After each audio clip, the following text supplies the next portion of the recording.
सामाजिक कार्यकर्त्या अंजली दमानिया आज दिल्लीला जाणार आहेत। दमानिया केंद्रीय गृहमंत्री अमित शहांना भेटण्याची शक्यता आहे। मुंडवा जमीन व्यवहार प्रकरणी अजित पवारांची तक्रार करण्यासाठी त्या भेट घेण्याची शक्यता आहे। मुंडवा जमीन खरेदीमध्ये गैरव्यवहार झाल्याचे पुरावे सादर केले जाणार आहेत। दमानियांनी अमित शहांच्या कार्यालयाकडे भेटीची वेळ सुद्धा मागितलेली आहे। दमानिया उपमुख्यमंत्री अजित पवारांच्या राजीनाम्यासाठी आक्रमक आहेत। अजित पवारांच्या राजीनाम्यासाठी 24 तासांचा अल्टिमेटम दिलेला होता।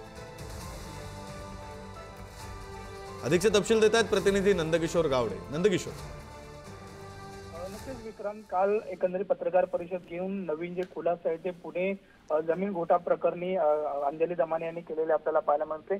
त्याच्यातच जर यामध्ये 24 तासाच्या आत अजित पवार जे उपमुख्यमंत्री आहेत त्यांचा राजीनामा जर घेतला नाही तर आपण अमित शहांना भेटणार, अशा पद्धतीची प्रतिक्रिया जी आहे ती अंजली दमानिया यांनी दिलेली आपल्याला पाहायला मिळते। अमित शहा यांच्या कार्यालयाची त्यांनी वेळ सुद्धा मागितलेली आहे, अद्याप वेळ जी आहे ती मिळालेली नाही।